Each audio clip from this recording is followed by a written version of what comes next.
mulherada! Nesse vídeo a gente vai falar de alguns fatores que predispõem o crescimento fúngico no nosso corpo. Então, o principal fator é a alimentação, né? Mas não é só a alimentação que vai predispor o crescimento fúngico. Tem outros fatores também que vão fazer, né, com que a gente tenha a síndrome fúngica. Todos esses fatores em sociedade vai acabar, então, tendo como consequência uma síndrome fúngica e candidíase. E a gente vai falar nesse vídeo, então. Em primeiro lugar, a gente vai falar da alimentação, né?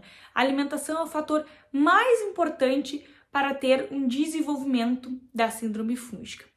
Então, a alimentação que é característica, né, para desenvolver uma síndrome fúngica, primeiramente é aquela alimentação que ela é pobre em fibras, pobre em frutas, em verduras, em legumes.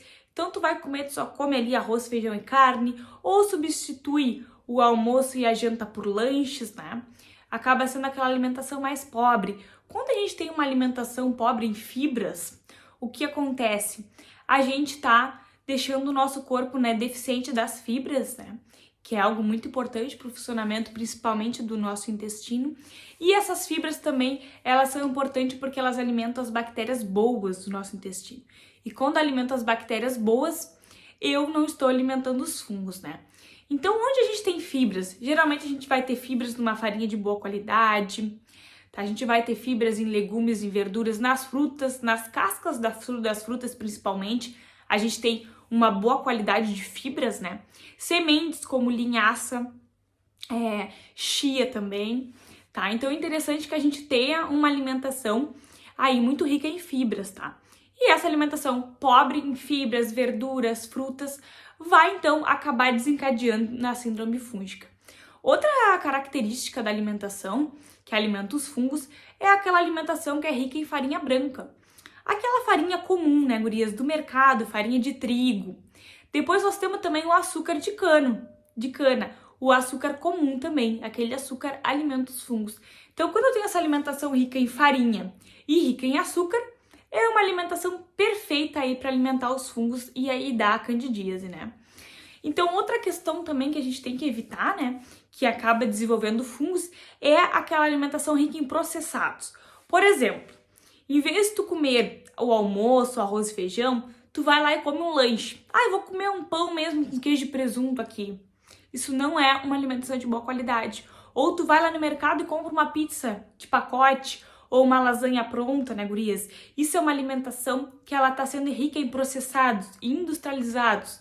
Aqueles alimentos que tem pacote, embalagem na volta. Tá? Isso são alimentos de má qualidade que a gente tem que evitar. Então, esses são os três principais fatores aí que caracterizam essa alimentação rica em açúcar, em farinha, que vai alimentar os fungos, né, gurias? Outros fatores também ambientais, além da alimentação, né, que pode levar à síndrome fúngica, são fatores que vão nos ajudar, tá? O que vai levar propriamente dito à síndrome fúngica é a alimentação, mas tem fatores que nos ajudam. Por exemplo, nós temos a má higiene íntima, né, gurias? Então, é importante que a gente saiba, é bem importante isso que a gente saiba como lavar a nossa vulva, né? Então, isso é algo que a gente tem que aprender, é muito importante. Outra questão também é essa ideia, né, de que a gente tem que lavar a nossa vulva com sabonete líquido, um sabonete cheiroso. Esses sabonetes que não são adequados para a higiene íntima, né, eles acabam, né, mexendo no pH da nossa vagina.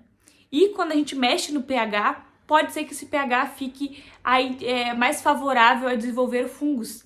Então é legal que a gente não mexa no pH da nossa vagina.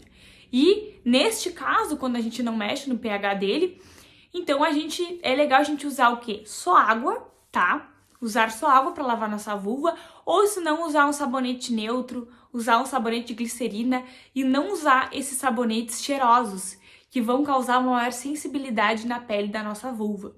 Isso é muito importante. Outros pontos também do ambiente, né, que podem causar uma proliferação de fungos, né? O que seria, por exemplo, quando a gente tem animais domésticos em casa, né, e a gente não tem uma higiene muito boa neles, né? Tudo que é lugar que não tá bem limpo, gurias, pode ser que desenvolva fungos ali, tá? É natural que aconteça isso. Então, os animais domésticos vão ser aí um motivo, né? Uma ajuda também. O mofo dentro de casa, né, gurias, na parede aí, também isso aí a gente tem que eliminar, tá? Sempre fazer a lavagem correta. O mofo nada mais é do que fungos ali que estão localizados e eles estão produzindo toxinas que fazem mal para o nosso corpo. Outra questão também, né, da alimentação que é importante a gente falar é o jejum, gurias. O jejum é algo que a gente tem que evitar. Jejum a longo prazo vai prejudicar aí a nossa saúde intestinal. Por quê? Porque quando a gente está em jejum, gurias, acaba acontecendo fatores de que o nosso corpo, ele precisa de energia, né? E aí ele vai acabar tirando energia, né, de lugares que não deveria de tirar. Então, às vezes, acaba até afetando, né, o nosso sistema nervoso central por causa dessa questão do jejum. Então, outro vídeo eu vou ensinar melhor esse processo pra vocês, tá, gurias? Mas o jejum prolongado, ele não é. Ele é inimigo da cura da candidíase. É importante que a gente se alimente de menos tempo possível, né? Mais ou menos de 3 em 3 horas, com alimentos bons que vão nos ajudar a nós defender os fungos e aumentar o nosso sistema imunológico também. Outros fatores também, né, que nos favorecem seria próteses, tá? Por exemplo, próteses dentárias são locais que podem ser mais predispostos a desenvolver fungos, né, proliferar fungos. Tratamentos invasivos, cirurgias invasivas, como por exemplo, usar sonda, usar catéter, também são lugares que locais que vai ter mais uma predisposição, né, a desenvolver fungos. Os medicamentos também, gurias.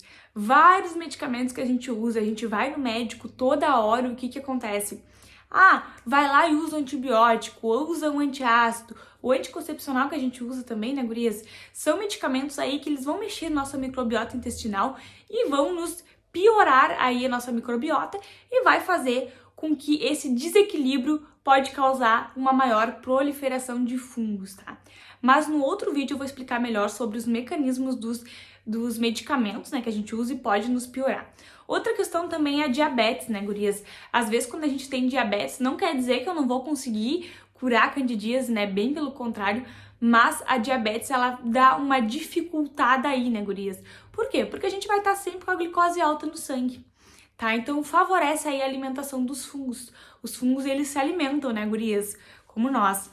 Tá, então esses são alguns pontos que eu queria que você soubesse que a gente tem que prestar atenção, tá?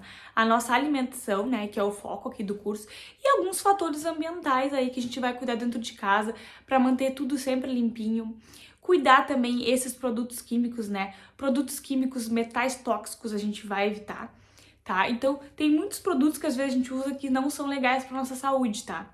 Óbvio que isso são detalhezinhos e não interferem quase nada no tratamento da candidíase, mas sim, é importante eu falar. Eu tenho que falar pra vocês que são fatores que podem interferir sim, como metais, por exemplo. Então, se tu puder, por exemplo, usar um desodorante natural, puder usar um shampoo mais natural, é óbvio que isso vai ser melhor pra tua saúde, né, gurias? Tudo que a gente puder melhorar vai ser melhor pra nossa saúde. Então, espero vocês no próximo vídeo.